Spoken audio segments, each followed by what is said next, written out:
कबीर साहब कहते हैं, कबीर हरि के नाम बिना ये राजा रसब हो, मिट्टी लदे कुम्हार के घास न डाले कोई। ओए होए, जो मालिक ने वचन बोल दिए कि भक्तिहीन आपका राजा भी हो वो गधा बनेगा, और मट्टी लदे को मार के घास भी बार खा के आओगा, वहां उसकी कोई सेवा नहीं होती, ऐसी दुर्गति होगी। और जो मालिक ने बोल दिया फाइनल समझ लेना, कदे किसी का भ्रम हो, ये अज्ञान का भ्रम है, इसको हटाने के लिए सत्संग की आवश्यकता है।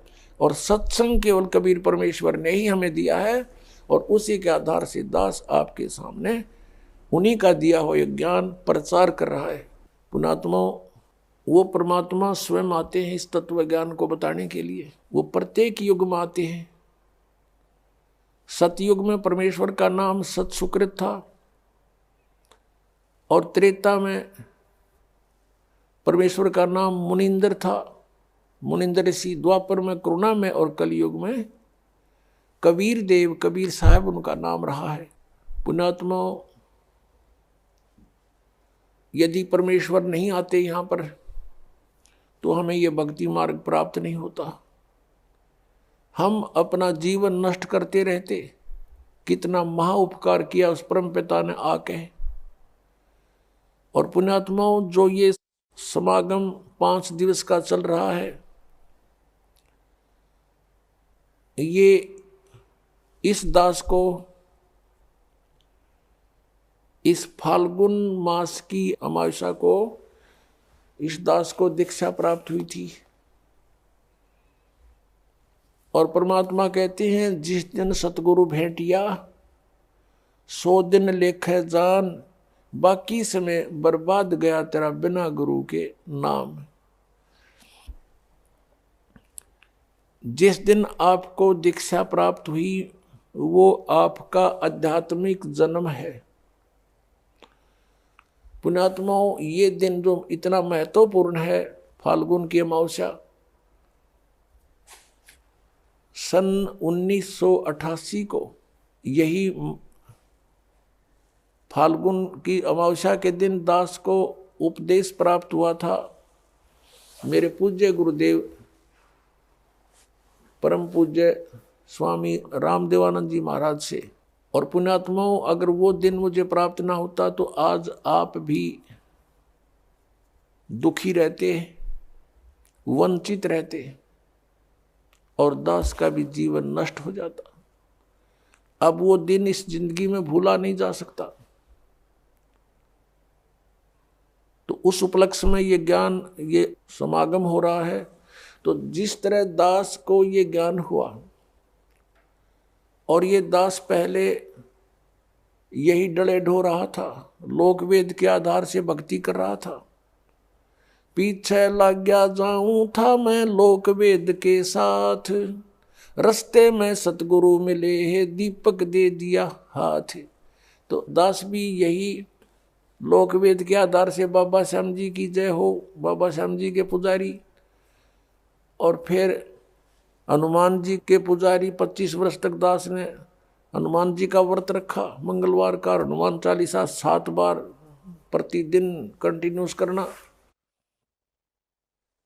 फिर श्री राम श्री कृष्ण हमारे इष्ट, शंकर भगवान भी साथ में पूज्य। यानी इस तरह का हम सारे ही पूजाओं का ढेर सारी पूजाएं किया करते थे।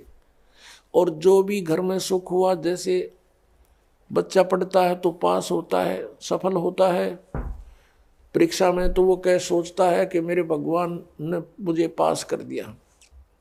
हम उनके 100 शुक्र मनाते थे, सारे देवताओं के नाम लेते थे इकट्ठे। उसने दया करी, बाबा श्याम जी की जय हो, हनुमान जी की जय हो, श्री कृष्ण भगवान की जय हो, राम की जय हो, शंकर भगवान ने दया कर दी। और फिर जैसे संतान उत्पत्ति हुई, प्राप्ति हुई, तो उसमें भी जय हुई नहीं भगवान ना की, बाबा श्याम जी के बोल दिए इतने रुपये उसके वहाँ चढ़ाऊंगा इसके। अब ये लोक वेद के आधार से हम सोच रहे थे ये देवता हमें लाभ दे रहे, ये तो कुछ भी ना कर सकते। इनके इतिहास, इनकी पावर से हमें पता चला कि ये भगवान तो हैं, स्वामी हैं, अच्छी आत्माएं भी हैं, लेकिन ये हमारे को केवल वर्क डन दे सकते हैं, जैसा कर्म करेगा उतना ही दे सकते, इसमें कोई परिवर्तन नहीं कर सकते थे। आपके अगर पूर्व जन्म में कोई संस्कार अच्छे थे, उनसे आपको लाभ हो रहा था, लाभ ही देंगे ये। आपका कोई पाप कर्म आ गया तो पाप कर्म भी जबरदस्ती आपका भुगवाएंगे, उसमें कोई परिवर्तन ये नहीं कर सकते। अब कबीर देव जो है वो कर सकता है।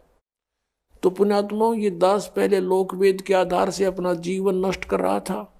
कोई अभाव नहीं था घर में, सब सुविधाएं थी, संतान थी, 2 पुत्र 2 पुत्री, जेई की सर्विस थी दास की, जूनियर इंजीनियर की, और ये सोच रहा था बहुत बढ़िया काम है, ऐसे ही ठीक है।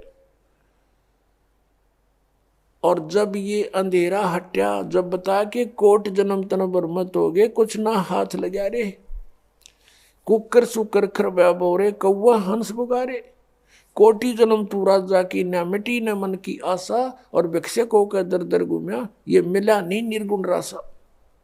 इंद्र कुबेर ईश की पदवी, और ब्रह्मा वरुण धर्मराया, विष्णुनाथ के पुर को जाकर तो फिर भी वापस आया।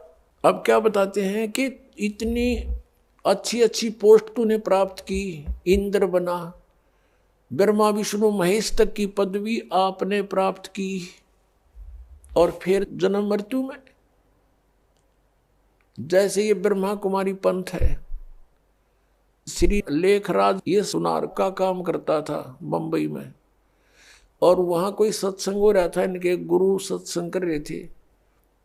एकदम इसमें कोई और आत्मा आएगी जो कभी किसी जन्म में वो कोई शिव पद पर रहा था, और वो एकदम बेहोश हो गया, यूं आंख लाल लाल होगी, फिर बोलने लगा शिव हम, मैं शिव हूं, मैं शिव। और भूत बोला।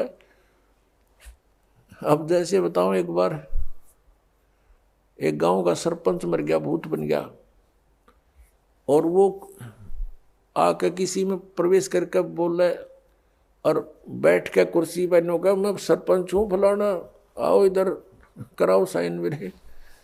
अब वो अब भी अपने आप को सरपंच मान रहा था। तो ऐसे उसका भ्रम था, उसने यो एक अड़ंगा और पैदा कर दिया, ब्रह्मा कुमारी वाला पंथ।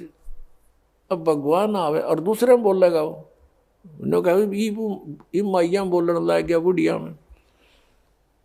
भगवान ने किसी के बॉडी की जरूरत नहीं है, उसका सहयोग लेकर उसको बोले तो काल का विधान है, स्वयं भी ऐसे ही बोलता है, और इसके देवता भी ऐसे ही किसी में प्रवेश करके बोलते हैं।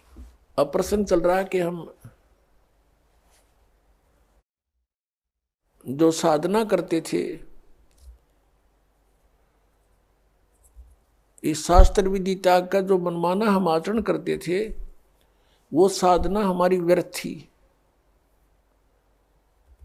और वो पूजाएं हमारी ठीक नहीं थी। हम इन साधनाओं को हम ये समझ रहे थे कि इनसे हमें लाभ भी हो रहा है, और हम सुखी हैं। अब बताया कि इंद्र कुबेर ईश की पदवी, और ब्रह्मा वरुण धर्मराया, और विष्णुनाथ के लोक को जाकर तो फिर यहीं पर जन्मा, मरा, पशु योनियों में गया, फिर वापस आया। अब परमात्मा बताते हैं, जैसे गीता जी अध्याय नंबर 4 के श्लोक नंबर 34 में कहा है कि अर्जुन, जो तत्व ज्ञान है वो सर्वश्रेष्ठ ज्ञान है। चौथे अध्याय के 32वें श्लोक में गीता जी में कहा है कि वो तत्व ज्ञान सच्चिदानंद घन ब्रह्म की वाणी में ब्रह्मणे मुखे, इन्होंने अनुवाद गलत कर रखा है, वहां पर ब्रह्मणे मुखे का अर्थ कर रखा है वेद की वाणी नहीं, सच्चिदानंद घन ब्रह्म। 17वें अध्याय के 23वें श्लोक में इन्होंने ही अनुवादकर्ताओं ने ब्रह्मणे का अर्थ किया है सच्चिदानंद घन ब्रह्म। वहां सही किया क्योंकि वहां विचलित नहीं हुए, यहां विचलित हो गए। तो यहाँ इसका अर्थ है कि जो धार्मिक अनुष्ठानों, यज्ञों की जानकारी, यज्ञ कहो धार्मिक अनुष्ठान कहो, इनकी विशेष विस्तृत जानकारी सच्चिदानंद घन ब्रह्म ने अपने मुख से आकर बोली होती है। ब्रह्म ने मुखे, मुख से, और उस वाणी में जो कुछ लिखा है विस्तृत वर्णन, वो तत्व ज्ञान है। और उस तत्व ज्ञान को तत्वदर्शी संतों के पास जाकर समझ। चौथे अध्याय के 32 और 34 का निष्कर्ष है ये। और वो तुझे जो ज्ञान बतावे वैसे तू उस परमात्मा की भक्ति कर। 18वें अध्याय के 62वें श्लोक में कहा कि उस परमात्मा की कृपा से ही तू परम शांति को और सनातन परम धाम को प्राप्त होगा। गीता ज्ञानदाता कहता अपने विषय में चौथे अध्याय के 5वें श्लोक में और 9वें श्लोक में, दूसरे अध्याय के 12वें श्लोक में, 10वें अध्याय के दूसरे श्लोक में कि तेरे और मेरे बहुत जन्म हो चुके, तू नहीं जानता मैं जानता हूं। इससे सीधा कि ब्रह्म की साधना ये ब्रह्म है। और 8वें अध्याय के 13वें श्लोक में कहता है मेरा ओम मंत्र है, नथिंग एल्स। तो इस गीता ज्ञानदाता की साधना ओम नाम के जाप से करने से साधक भी जन्म मृत्यु में और ये भगवान भी जन्म मृत्यु में, प्रभु भी, स्वामी भी। इसलिए ये कह रहा है कि उस तत्व ज्ञान को जानने वाले तत्वदर्शी संत को खोज, फिर वो बताओ वैसे साधना कर। 15वें अध्याय के 1 से लेकर 4 में स्पष्ट किया है कि तत्वदर्शी संत वो होगा जो उल्टे लटके संसार रूपी वृक्ष के सभी विभागों को पत्तों सहित बता देगा, जानता है। उसके पश्चात परमेश्वर के उस परम पद की खोज करनी चाहिए। 15वें अध्याय के 4थे श्लोक में कहा है उस परमेश्वर के परम पद की खोज करनी चाहिए, जहां जाने के बाद साधक फिर लौटकर कभी संसार में नहीं आते। और यहां बता रहे हैं कि इंद्र कुबेर ईश की पदवी ब्रह्मा वरुण धर्मराया और विष्णुनाथ के पुर को जाकर तो फिर भी वापस आया। ये क्या साधना खा करी तुमने? कहते तुमने वो वास्तविक way of worship, real way of worship नहीं प्राप्त हुई। शास्त्र अनुकूल यथार्थ साधना तुम्हें प्राप्त ना हुई, जिस कारण से एती उम्र बुलंद मरेगा अंतरे, सतगुरु लगे न कान न भेंटे वो संतरे। किस कारण से तुम ऐसे जन्म मृत्यु में लंबी लंबी उम्र पाकर भी भटक रहे हो कि तुम्हें वो तत्वदर्शी संत नहीं मिले। यजुर्वेद अध्याय नंबर 40 के श्लोक नंबर 10 से लेकर 13 तक स्पष्ट किया है कि कोई तो परमात्मा को जन्म लेने वाला संभवात कहता है और कोई असंभवात के वो जन्म नहीं लेता, निराकार है। कहते ये यथार्थ ज्ञान भी कि भगवान कैसा है, कैसे आता है, कैसे जाता है, क्या करता है, वो तत्वदर्शी संत बताओगे, उनसे सुनो। तो गीता ज्ञानदाता और वेद ज्ञानदाता एक है, वो ब्रह्म है, यहाँ भी ब्रह्म है। यजुर्वेद अध्याय नंबर 40 के मंत्र 15 में वेद ज्ञानदाता कहता है कि मेरा एक ओम नाम है, ओम करतु समर किलबे समर करतुम समर। ओम नाम का जाप काम करते करते श्रवण करो, विशेष कसक के साथ श्रवण करो और मनुष्य जीवन का परम कर्तव्य जान के इसका श्रवण करो। इससे क्या होगा कि वायु अनिलम अमृतम अथिदम भस्मांतम शरीरम। जब तू शरीर छोड़कर जाएगा, तेरा शरीर नष्ट होगा, तब तुझे इस ओम से मिलने वाला अमर पद यानी ब्रह्मलोक प्राप्त हो जाएगा। यजुर्वेद 40वें अध्याय के 17वें श्लोक में स्पष्ट कर दिया। 40वां अध्याय अंतिम अध्याय है यजुर्वेद का और 17वां मंत्र अंतिम लास्ट मंत्र है। इसमें स्पष्ट कर दिया, वेद ज्ञानदाता कहता है कि वो परमात्मा तो प्रोक्ष है, वो तो गुप्त है। जैसे उल्टे लटके हुए संसार रूपी वृक्ष को जड़ तो ऊपर है और तीनों शाखा नीचे है। 15वें अध्याय के 1 से 4 में कहा है। अब जैसे पृथ्वी से बाहर पेड़ दिखाई देता है तो जड़ें प्रोक्ष होती है, गुप्त होती है, बाहर का हिस्सा पेड़ कहलाता है। ऐसे बताया है कि वो 40वें अध्याय के 17वें श्लोक में यजुर्वेद में कि वो परमात्मा पूर्ण परमात्मा तो ऊपर प्रोक्ष है, गुप्त है, और मैं ब्रह्म हूं, मैं ब्रह्म लोक में रहता हूं, मेरा ओम नाम है। अब यहां भी वेदों ने भी बता दिया कि तत्वदर्शी संत की खोज करो। और वेद कहते हैं नेति नेति कि मैं जो ज्ञान दे चुका हूं ये अंतिम नहीं है। इतना ही नहीं है आध्यात्मिक ज्ञान परमात्मा के विषय में, उसके विषय में तो तत्वदर्शी संत बताएंगे और वो उस ज्ञान से बताएंगे जो परमात्मा ने स्वयं आकर बोला है। फिर क्या बताते हैं, असंग जन्म तन मर्त्या होगे, जीवित क्यों न मरे रे। 12 मध्य महल मठ बोरे, बहुर न दे धरे रे। कि असंग जन्म तन मर्त्या होगे, एक बार जीवित मर के देख। जीवित कैसे मरना होता है मन चाहता है यहाँ के कार कोठी बंगले गुटी सुटी लगाना, ब्याह के अंदर नाचना गाना डीजे बकवाद। कहते इनसे मन हटा। अपने आत्माओं सोचन की बात है, ये किसी के कहने से नहीं, कोई प्रतिबंधित नहीं होते ये नियम। लेकिन जो संत नियम बनाते हैं वो आपके लिए लक्ष्मण रेखा होनी चाहिए। उसका उल्लंघन करते सीता का कितना विनाश हुआ, बिरान माटी हुई और दुनिया मरवा दी। और उन्होंने कहा था इससे बाहर मत जाना तो सुरक्षित रहेगी। तो परमात्मा ने जो नियम हमें बना कर दिए हैं ये लक्ष्मण रेखा समझ लेना। अब जैसे एक विवाह हो रहा था किसी का, सामने डीजे बजाओ नाचे कूदे, बहन भी बेटी भी सारी, उनके फोटो उतार रखे।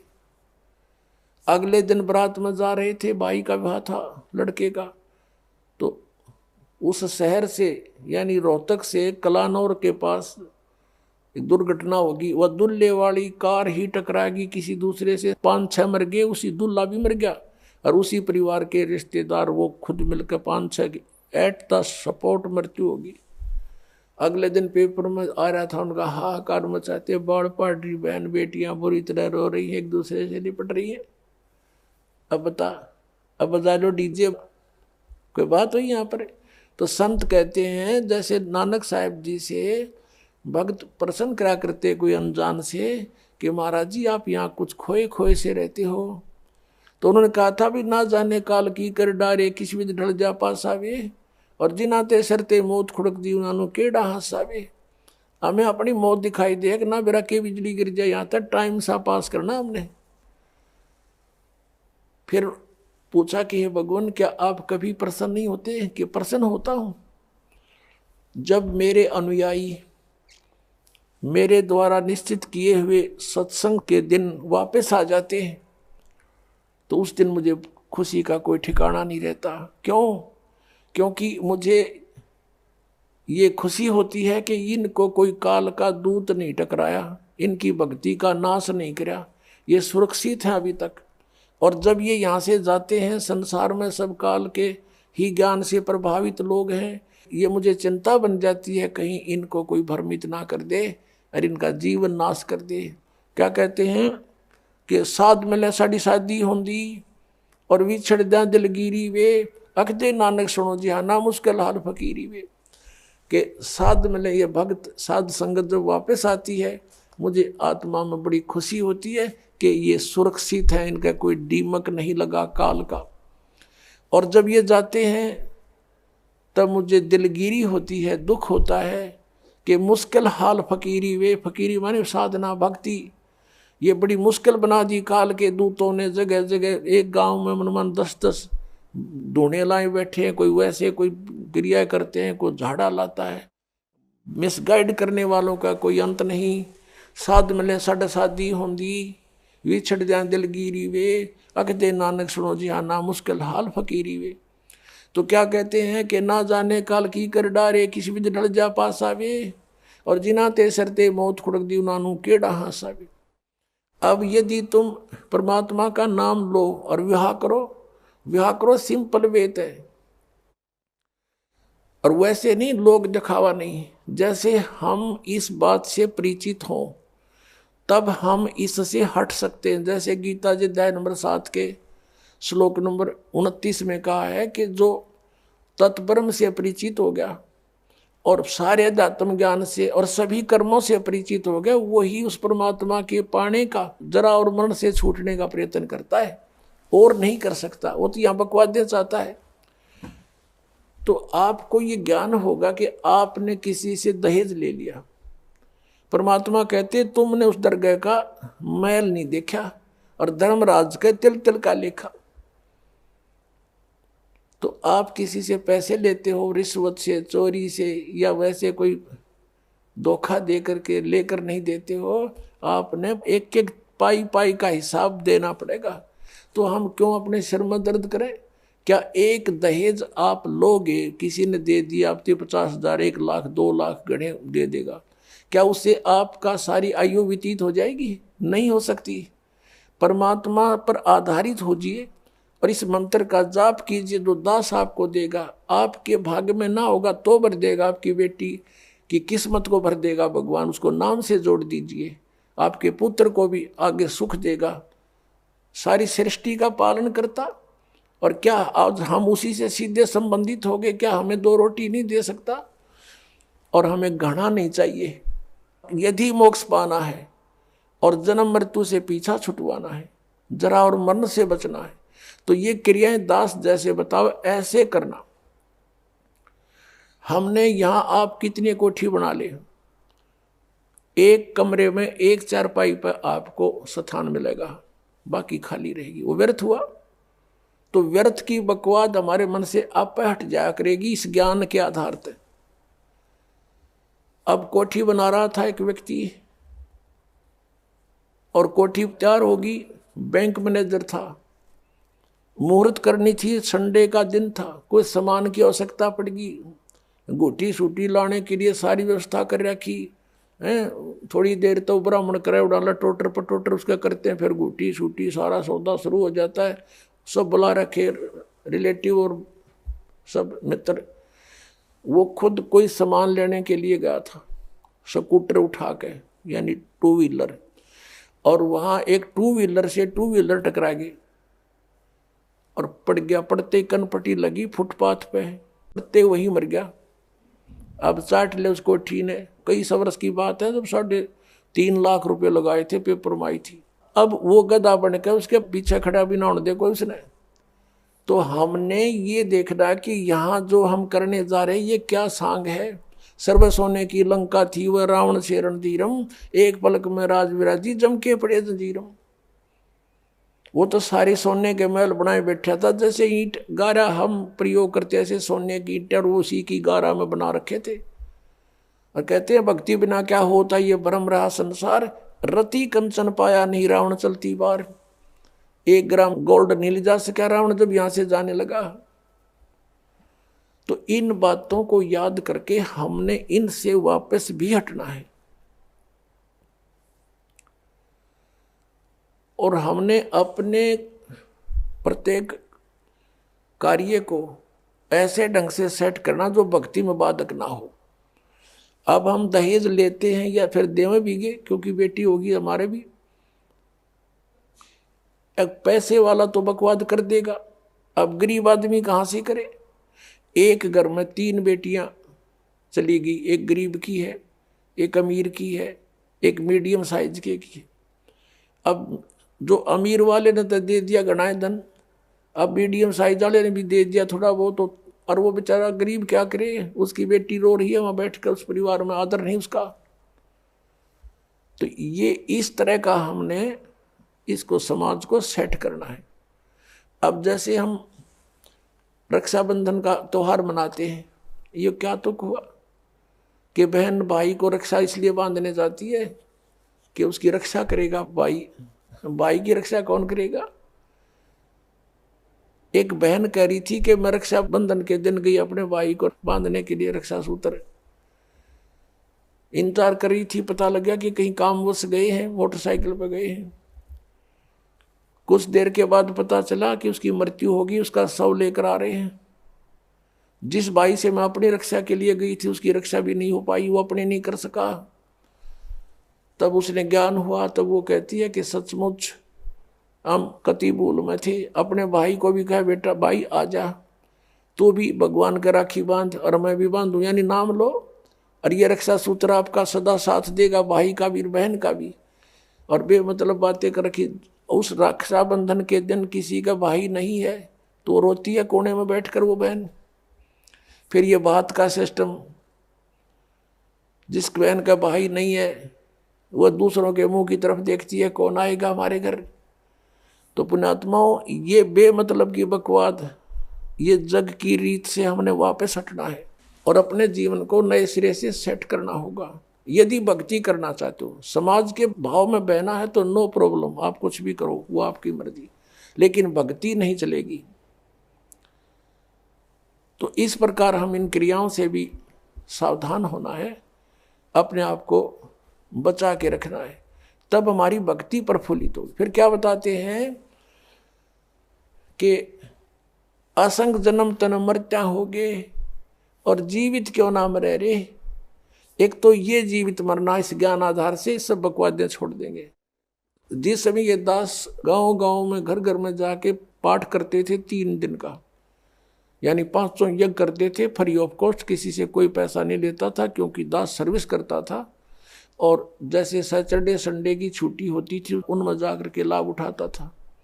तो उस समय क्या होता था, हम सत्संग कर रहे होते थे, होली ये फाग आ जाता था, हम तो सभी वो परिवार भी जिसने उपदेश ले रखा, हम अपना आराम से भगवान का पाठ कर रहे हैं, अपना मंत्र जाप करें, और गांव वाले जैसे जो भगवान के मार्ग पर नहीं लगे हैं, और वो क्या करें, कीचड़ ठाव एक दूसरे मुंह पर फर, किसी को पिचकारी मारे। कोई गांव में तो और सिस्टम है, कोरडा बना लेते हैं घंटर सा, वो मारे एक दूसरे का हैं, और लाल लाल मुँह कर रखे बांदर कैसे सारे, कोई गारा में पड़ा है, कोई घूटी लाई नो करता फिर रहा है, और हम बैठे भगवान का आनंद ले रहे हैं अपने कवाड़ बंद करके कि हमें डिस्टर्ब ना कर दे।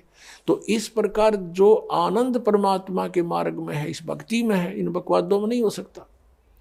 तो इस तरह की हमने नहीं करना, क्योंकि हम यहाँ के वासी नहीं हैं और यहाँ सुख नाम की चीज नहीं है। आज हम खुशी मना रहे, 1 मिनट में ना जाने के बिजली गिर जाए, और परमात्मा की भक्ति करेंगे, इससे हमारा बचाव बनेगा। और ये इस तरह के जो मर्यादाहीन कार्य करने से नामखंड हो जाएगा, नामखंड होते ही भगवान रुष्ट हो जाएगा, आपके ऊपर काल का अटैक हो जाएगा और आपको फिर हानि हो जाएगी। तो इस डर से हमने अपना यहाँ टाइम पास करना है और भक्ति की ख्यास करना है, भक्ति बढ़ाते रहना है, धर्म पुण्य जो भी क्रियाएं बताइए सभी करते रहना, आखिरी सांस तक करना पड़ेगा आपको। और दूसरे टाइप से जो जीवित मरना है, कि जैसे आप जी देखते हैं कि नाइट सर्विस में यानी रात्रि सेवाओं के अंदर बसों में व्यक्ति जाते हैं और फिर सुबह शाम तक वापस आ जाते हैं। वो नाइट सर्विस में किस लिए जाते हैं कि उनको बहुत आवश्यक कार्य होता है और शीघ्र करने के लिए ही वापस आने के लिए गए होते हैं कि शाम तक लौट आऊं।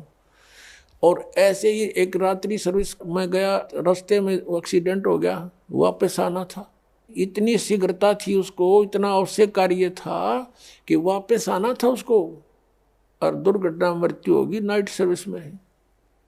अब वो कहाँ गई वो शीघ्रता, कहाँ गए जिसके लिए पंजे ना टक्के थे, वो क्या ले गया साथ में।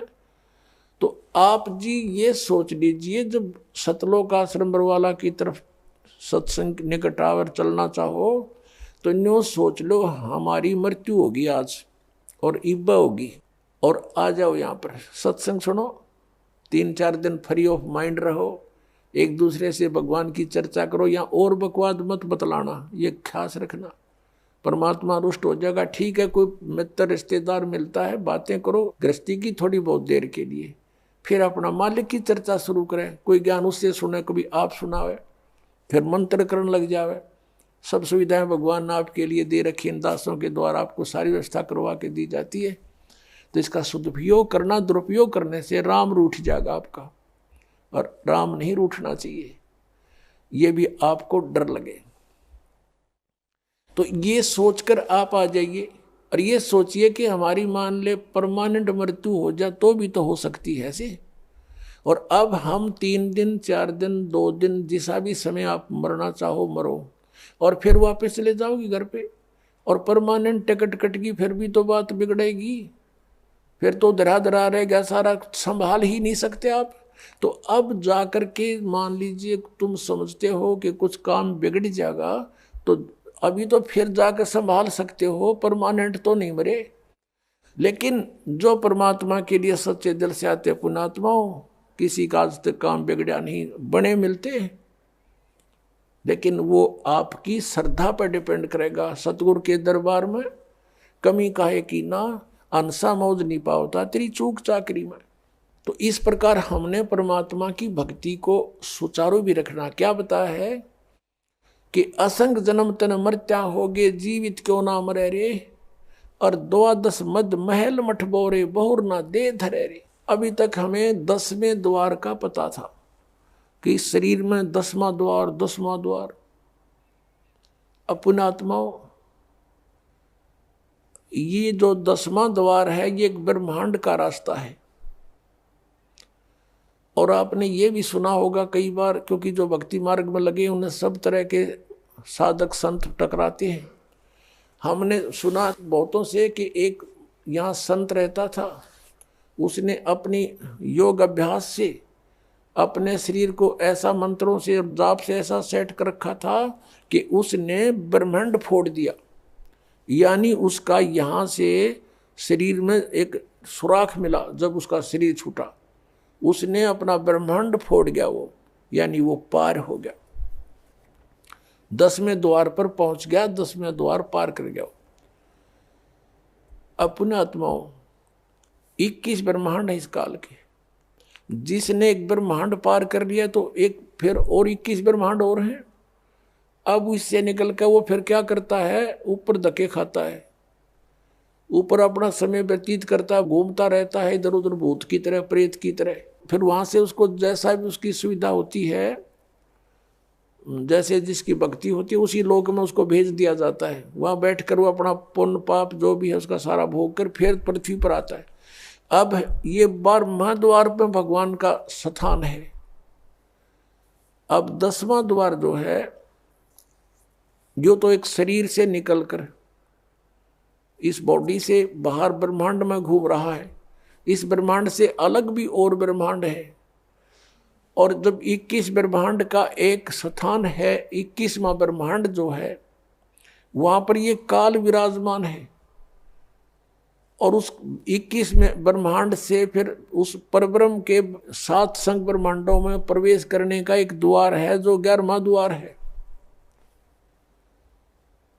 और इस अक्षर पुरुष के 7 संग ब्रह्मांडों को पार करके जब सतलोक में प्रवेश करने जाते हैं तो वो 12वां द्वार है।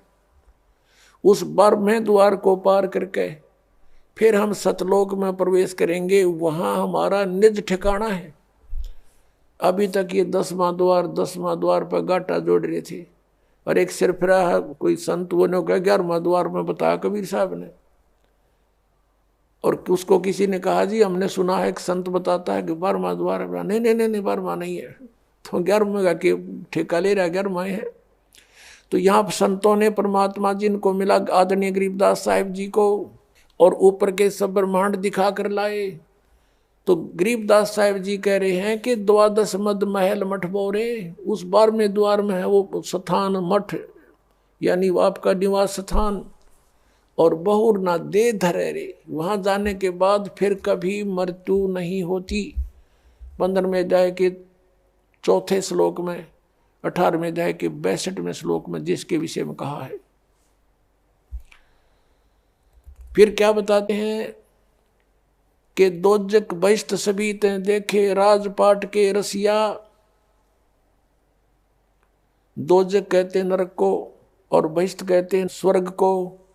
कहते तूने सत साधना ना मिलने से, तत्वदर्शी संत ना मिलने से, ये जो साधनाएं भक्ति तुम कर रहे हो, इससे स्वर्ग में भी जाना पड़ता है, फिर पाप नरक में भोगने पड़ते हैं। आपके दोनों अकाउंट ओपन रहते हैं। पुण्य वाला अलग लिखा जाता है, पाप वाला अलग। पुण्य के आधार से स्वर्ग महास्वर्ग प्राप्ति हो जाती है, वहां देव पद भी प्राप्त हो जाता है। और पाप के आधार से फिर नरक में भी आपको कंपलसरी जाना पड़ता है। और पूर्ण परमात्मा कबीर परमेश्वर की भक्ति 2 अक्षर के नाम से और सार नाम से करने से, आदि नाम से, तो आपके पापों का नाश हो जाता है। कबीर साहब कहते हैं जब ही सतनाम हृदय धरो भयो पाप को नाश। और जैसे चिंगारी अग्नि की वाई पड़े पुराने घास, आपके युगों युगों के संचित कर्म आपके अंतःकरण में लिखे हुए हैं, और धर्मराज के दरबार में वो सुरक्षित हैं। उन्हीं के आधार से वो आपके प्रारब्ध बनाकर भेजता है। पुण्य जिसके ज्यादा है, पाप कम है, या पाप ज्यादा है पुण्य जैसे हैं, उसी आधार से आपके जीवन में पुण्य और पापों का संयोग करके आपका एक जीवन दिया जाता है।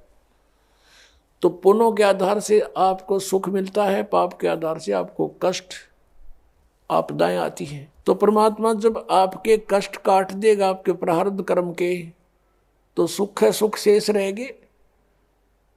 वो पाप नहीं आपको भोगने पड़ेंगे। तो क्या कहते हैं कि जब ही सतनाम हृदय धरो, ये 2 अक्षर का नाम, भयो पाप को नाश, और जैसे चिंगारी अग्नि की भाई पड़े पुराने घास। आपके ढेर सारे लाखों टन पड़ा हो सूखा घास, एक माचिस की सीख जलाकर उसमें डाल दीजिए, सबको सवा कर डालेगा, राख बना देगा। चलेगी हवा वो उधर की उधर, पता नहीं कहाँ की कहाँ राख जाएगी, वो फील्ड क्लियर हो जाएगा। तो क्या कहते हैं, जब ही सतनाम हृदय धरो भयो पाप को नाश, और जैसे चिंगारी अग्नि की भाई पड़े पुराने घास, ऐसा नाश कर देगा भगवान। तो क्या कहते हैं, दोजक नरक बहिष्ठ स्वर्ग, दोजक बहिष्ठ सभी तय देखे, राजपाट के रसिया, इस राजपाट के सुख को भोगने वाले, इसमें आसक्त अज्ञान प्राणी, और 3 लोक से तरपत नाही, ये मन भोगी खसिया। इस मन की ऐसी गंदी आदत है, इसको 3 लोक भी दे दे तो भी इसकी संतुष्टि नहीं। यदि कोई सरपंच बन जाता है, सोचता है चेयरमैन बनूं, चेयरमैन बन जाता, सोचे कि एमएलए की बात बने, एमएलए बनते ही सोचता है मैं मंत्री बनूं, मंत्री बनने के बाद अटकल शुरू कर देता है, बिना दाव लगे मुख्यमंत्री, बिना आनंद नहीं। मुख्यमंत्री बनकर सोचता प्रधानमंत्री बनूं, इतने टिकट कट जाए, फिर गदा संतरी बने। तो परमात्मा कहते हैं कि 3 लोक से तरपत नाही, ये मन भोगी खसिया। 3 लोक दे दे तो भी इसकी संतुष्टि नहीं। अब क्या बताते हैं, सतगुरु मिले तो इच्छा मिटे, यानी संत मिले तत्व ज्ञान दें तो ये बीमारी हटे जिसके लिए हम जीवन नष्ट कर रहे हैं। सतगुरु मिले तो इच्छा मिटे, पद मिल पदे समाना, चल हंसा उस लोक पठाऊं जो आदि अमर अस्थाना। यानी सतगुरु मिलेंगे तो ये तत्व ज्ञान बताएंगे, इससे हमारी इच्छाएं हटेंगी, इन बकवादों की तरफ नहीं जाएंगे। इंद्र दाराज कागदा बेष्टा ना भोगा इंद्राणी नू। जब हमें उस तत्व ज्ञान से परमात्मा के सतलोक के सुख का ज्ञान हो जाएगा, यहाँ की किसी वस्तु में आपकी इच्छा नहीं रहेगी। और यहाँ के स्वर्ग के राजा के राज को भी काग की बीट के तुल आपकी आत्मा मारने लग जाएगी। अंतःकरण में ऐसा आपकी भावना बन जाएगी, यह सच्चाई है। जब इंद्र का राज भोगकर फिर गदा अपना आग लगे इसी राज के, तो अपने आप आत्मा स्वीकार करेगी, ये मन हट जाएगा, आपको छेड़ाछाड़ी नहीं करेगा फिर, क्योंकि आत्मा जाग जाएगी। अभी तक हम ये मन बकवाद करके यही फंसाए रखता है कि सतगुरु मिलेंगे तो यह इच्छा मिटेगी। और पद मिल पदे समाना, पद के 2 अर्थ यहां पर है। एक तो जैसे गीता जी अध्याय नंबर 15 के श्लोक नंबर 4 में कहा है कि उसके पश्चात तत्वदर्शी संत मिल जाए, जब परमेश्वर के उस परम पद की खोज करनी चाहिए, जहां जाने के बाद साधक फिर लौटकर संसार में कभी नहीं आते, और जिस परमेश्वर ने सब ब्रह्मांडों की रचना की है। और गीता ज्ञानदाता कहता और की भक्ति नहीं, केवल उसी की साधना करो, तो वो परम पद मिलेगा सतलोक। और पद मिल पदे समाना, यानी दूसरा पद वे ऑफ वर्शिप, पद्धति, पूजा की जो सच साधना है भक्ति की, उस पद मिल पदे समाना। जब सही भक्ति का मार्ग, वो 2 अक्षर का नाम मिल जाएगा, सतनाम, जिसमें एक ओम है, एक तत्गुप्त है, और आदि नाम मिलेगा, तब तुम्हें मोक्ष होगा। इन 5 नामों से मोक्ष नहीं, अन्य लाभ यहाँ संसारिक हैं बस। और वो 5 नाम नहीं है जो निरंकार ओंकार, ये नहीं, ये तो यूजलेस है। तो क्या बताया कि वो सही पद्धति, वो सही पद आपको मिलेगा भक्ति का मार्ग। तो उस पद मिल पदे समाना, उस सत साधना की प्राप्ति के उपरांत आपको वो परम पद मिलेगा, जहाँ जाने के बाद फिर लौटकर संसार में साधक नहीं आते। जरा और मरण सदा के लिए आपका समाप्त हो जाएगा। और ये कैसे होगा? पद मिलने से, पद्धति मिलने से, वे ऑफ वर्शिप ठीक होने से। पद मिल पदे समाना। फिर क्या बताते हैं? चल हंसा उस लोक पठाऊं जो आदि अमर अस्थाना, यानी आदरणीय गरीबदास साहब जी कहते हैं, जिनको परमात्मा मिले थे छुडानी गांव में, सतलोक से चलकर आए थे, और उनको ऊपर लेकर गए थे, सब ब्रह्मांडों की सती थी, अपनी समर्थता से उनको परिचित करवाया था और फिर उनको वापस छोड़ दिया था उनकी बॉडी में। आदरणीय गरीबदास साहिब जी गांव छुड़ानी, जिला झज्जर, हरियाणा में उनका जन्म हुआ था। 10 वर्ष के बालक थे। परमात्मा उनको निकाल कर ऊपर ले गए थे, आत्मा को, जीवात्मा को, और शरीर नीचे रह गया था। 5-6 घंटे लग गए थे। गांव वालों ने सोचा ये मर गया है, अंतिम संस्कार के लिए चिता पर रख दिया था। फिर परमेश्वर ने वापस वो आत्मा भेज दी कि जब बॉडी का नाश करवा देगा काल। तुरंत आगे उठकर फिर ये ज्ञान बोलने लगे। वो बता रहे हैं कि उस सतलोक के अंदर क्या सुख है। चल हंसा उस लोक पठाऊं जो आदि अमर अस्थाना, सदा से अमर है, जिसका कभी नाश नहीं होता। शाश्वतम स्थानम। गीता जी अध्याय नंबर 18 के श्लोक नंबर 62 में कहा कि अर्जुन तू सर्वभाव से उस परमेश्वर की शरण में जा। यानी गीता ज्ञानदाता से अन्य है, वो परम अक्षर ब्रह्म है। उसकी कृपा से ही तू परम शांति को और शाश्वतम स्थानम, आदि अमर अस्थान, उस सनातन परम धाम को प्राप्त होगा। और यहाँ गरीबदास साहिब जी कह रहे हैं कि सतगुर मिले तो इच्छा मेटे, पद मिल पदे समाना, और चल हंसा उस लोक पठावें जो आदि अमर स्थाना। वहाँ क्या सुख है।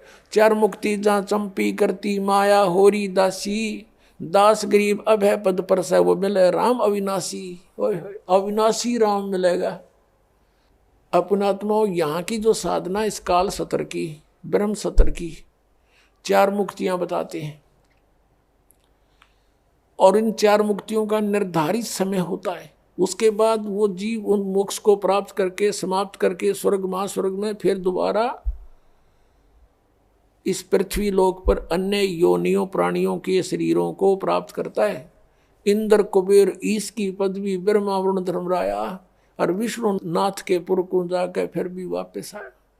ये 4 मुक्ति भी यहाँ नाशवान है यहाँ की। और क्या बताते हैं कि जो सुख तुम्हें इन मुक्तियों से यहाँ प्राप्त है वो सतलोक में सदा बना रहेगा, कभी वो नष्ट नहीं होगा।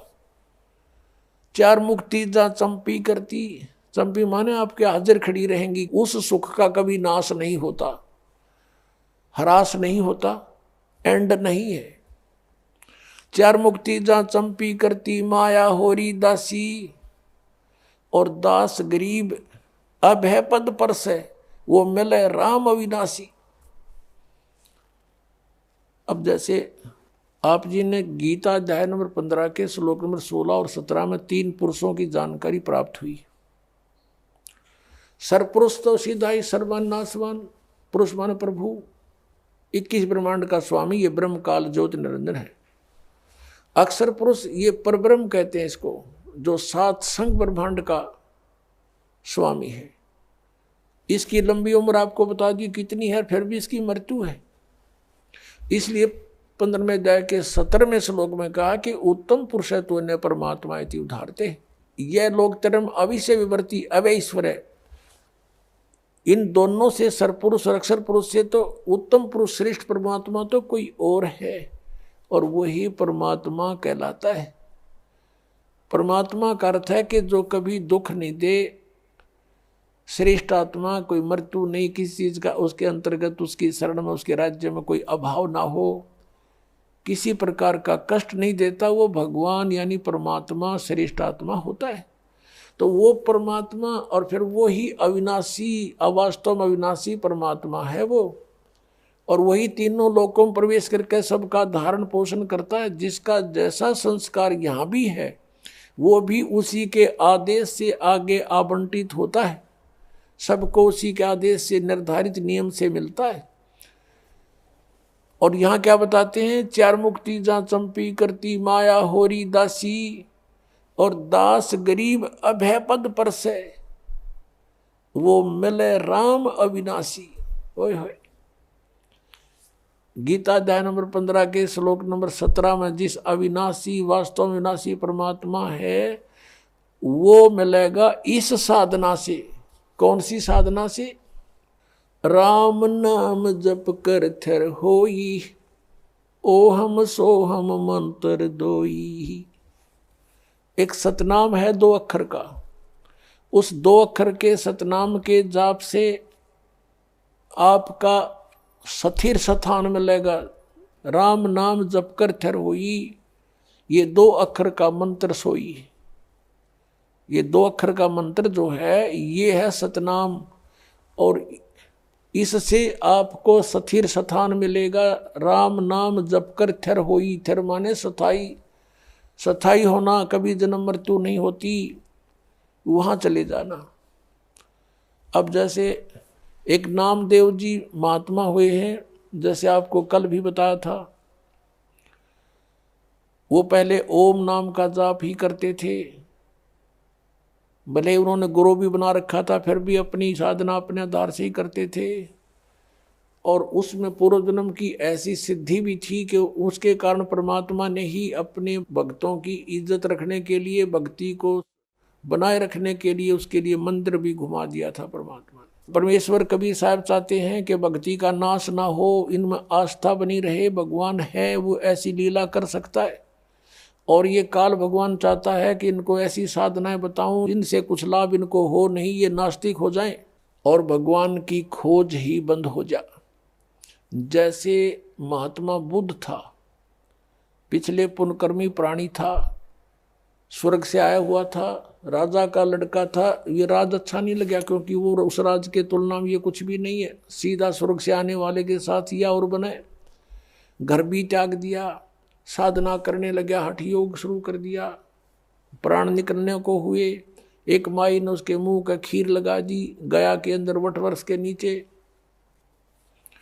धीरे धीरे उसने वो चाटनी शुरू की, आंखें खुल गई, फिर उठ गया, फिर भोजन ठीक खाने लगा। फिर उसने कहा था starvation could not lead to salvation, भूखा मरने से भगवान नहीं मिल सकता। यह उसकी अपनी सोच थी। और फिर उसने जो अपने सत्र का कोई अध्ययन किसी शास्त्र का नहीं किया, पिछले पुण्य अच्छे थे, स्वयं बैठकर साधनाएं करने से कुछ सिद्धियां आ गई, उनके वचन में शक्ति आ गई, बोलने की शैली अच्छी होगी, श्रोता बहुत थे, तो पूरा चीन उनका अनुयायी हो गया, पूरा चीन देश। और अनुयायी क्यों हुए थे? भक्ति के लिए, वो भी भक्ति ही कर रहा था। और उनसे बताए गए भक्ति के विधि से, पद्धति से, पद से उनको कोई आध्यात्मिक लाभ नहीं हुआ, और धीरे धीरे वो कति नास्तिक हो गए कि भगवान नहीं है, और पूरे देश में कानून बना दिया कि भगवान की चर्चा नहीं करना।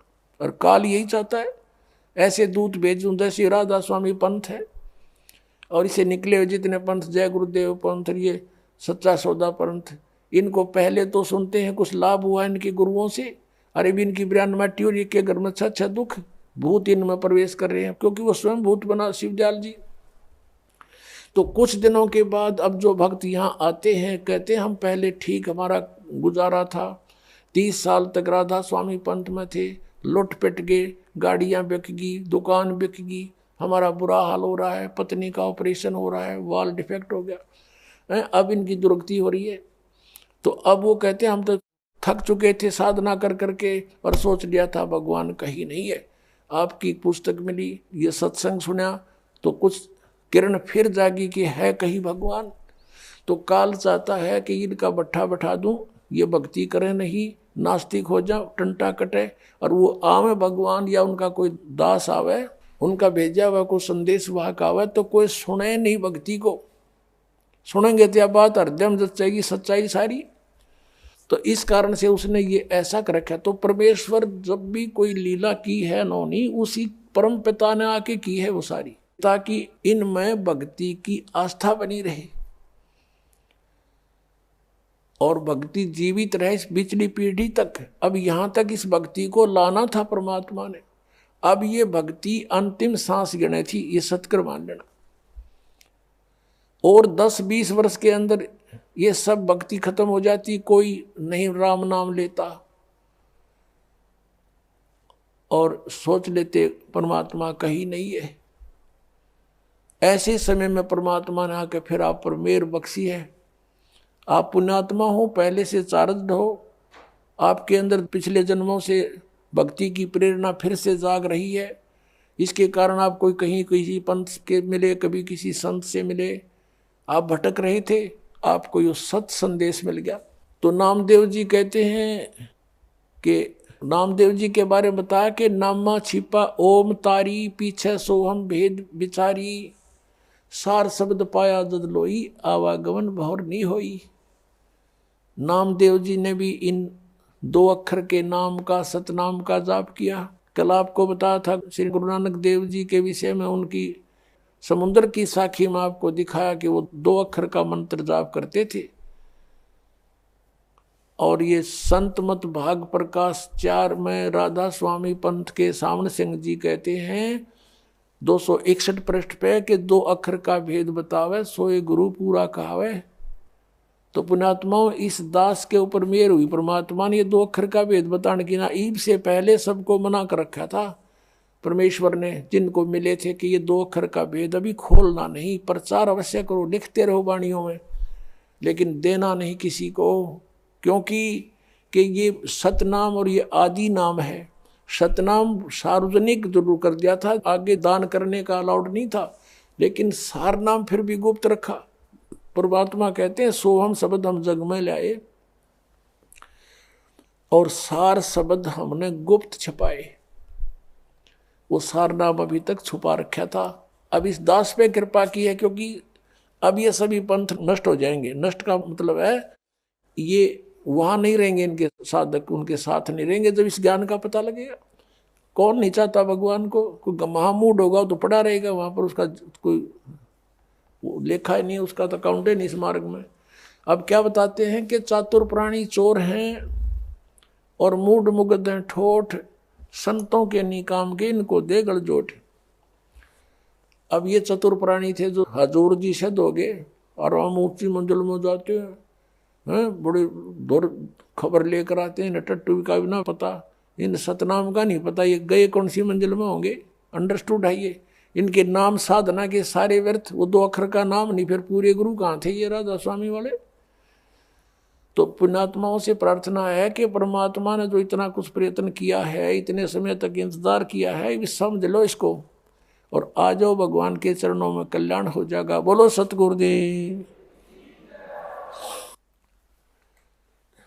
पुण्यात्माओं,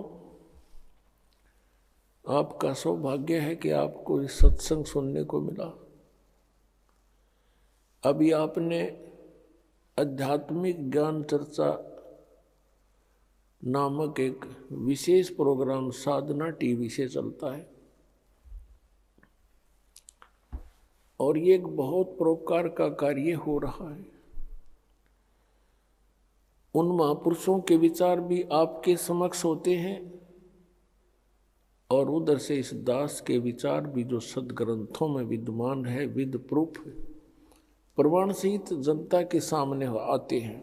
इससे जनता को ज्ञान होगा कि कौन संत कैसा ज्ञान रखता है। फिर ठीक है, जिसको जौन सा ठीक लगेगा उसको सिलेक्ट कर लेंगे। श्री तुलसी साहेब जी, तुलसीदास जी जो मथुरा जय गुरुदेव के प्रमुख हैं, उनसे प्रश्न किया गया कि मोक्ष प्राप्त प्राणी सतलोक में भिन्न रहता है या ऐसे समा जाता है परमात्मा में जैसे बूंद समुद्र में।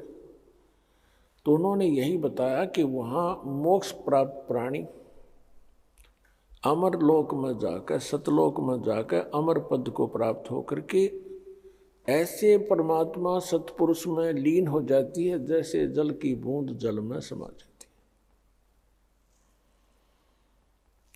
पुण्यात्माओं, इनको सतलोक का कख भी पता नहीं, कैख है भी ज्ञान नहीं लोगों को, और करोड़ों जीवों को मिसगाइड कर दिया, भ्रमित कर दिया। जैसा कि ये दास बार बार बताता है कि ये जितने भी गुरुपद पर विराजमान है ये बहुत पुण्यात्मा है पूर्व जन्म की, और ये काल के फंस गए, इनका दुरुपयोग कर रहा है, अपने लिए इनको प्रयोग कर लिया, जीवों का नाश करने के लिए इनको गुरुपद पर बैठा दिया। और इनको पिछले जन्म से थोड़ी बहुत सिद्धि भी होती है। और पुण्यात्मा इस दास ने राधा स्वामी पंथ के सभी संतों के इतिहास को गहनता से पढ़ा है, जाना है। श्री शिवदयाल जी जो राधा स्वामी पंथ का प्रवर्तक माना जाता है, उससे भी ज्यादा पुण्यात्मा थे ये तुलसीदास जी मथुरा वाले, जो जय गुरुदेव पंथ के प्रमुख हैं। उनसे भी ज्यादा पुण्यकर्मी, अधिक भक्ति शक्ति युक्त थे। उन्होंने तो 18 वर्ष तक, 15 वर्ष, 17 वर्ष, जैसे वो बताते हैं, एक बंद कमरे में बैठ कर अपनी बैटरी चार्ज की सिद्धियां प्राप्त की। और ये 1954 से सत्संग करने लग गया, ये युवा ही था उसमें। और इसके पूर्व जन्म की इतनी बैटरी चार्ज थी। 1971 में इसने एक भविष्यवाणी की, जो कि इस दास के लिए थी। अब पुण्यात्मा आपको फिर दिखाते हैं कि जो संत, ये मानता होती है उन संतों की जो सच्ची बोल देते हैं। इसने 1971 में ये कहा था कि उस महापुरुष का जन्म हो चुका है, वो 20 वर्ष का हो चुका, 7 सितंबर 1971 को। इस दास का जन्म 8 सितंबर 1951 को हुआ। ये आपके पास पुस्तकों में विद्यमान है पहले से ही, कोई यूं नहीं कि इसको देख कर ईब बताने लग गए हों। 7 सितंबर 1971 को दास पूरा 20 वर्ष का हो गया। 8 सितंबर को 21वां वर्ष शुरू हो गया दास का। उसके विषय में इनकी दिव्य दृष्टि काम करे थी 1971 तक, और 40 साल के बाद आज उनकी दिव्य दृष्टि कति ब्लॉक होगी, क्योंकि वो जो सिद्धि शक्तियां थी, भक्ति थी, वो नष्ट होगी। किसी को आशीर्वाद दिया, किसी को किसी प्रकार से इसने भक्ति आगे की को ना, क्योंकि साधना ठीक नहीं थी। इनके मंत्र सभी काल के, 500 नाम काल के। तो जैसे पहले बैटरी चार्ज होती है इन्वर्टर की, वो सब काम करती है, भले ही उसके ऊपर चार्जर ना लगा रखा हो, और वो सब काम करती है। फिर धीरे धीरे बैटरी डाउन हो जाती है और एकदम इन्वर्टर काम करना बंद हो जाता है। कभी झपके मारे, कभी आवे, कभी जाए, फिर कति बंद हो जाता है। आज इस जय गुरुदेव पंथ के प्रमुख श्री तुलसी साहिब की वो सतिथि हो चुकी है। आज इसको कख पता नहीं। और 1971 में इसकी दिव्य दृष्टि काम करे थी। इसने क्या बताया है, देखो इसकी महानता है। अपने से अन्य की बड़ाई बड़ा व्यक्ति कर सकता है, सच्चाई वही बोल सकता है। ये महान आत्मा थे, लेकिन अब ये -0 हो चुके हैं आज के दिन, क्योंकि आगे भक्ति इनकी शास्त्र अनुकूल नहीं, 2 अक्षर का नाम नहीं जिससे कुछ लाभ मिलना था। ये 500 नाम काल के जाप करते हैं और औरों को भी दे रहे, और करोड़ों शिष्य बना करके अपने सिर पे इन्होंने बाहर रख लिया।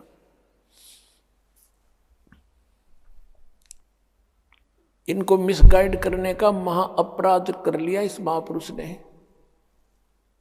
ये और इसको महा कष्टदायक होगा आगे जाकर के। 1971 में इन्होंने क्या भविष्यवाणी की, आपके रूबरू कराते हैं।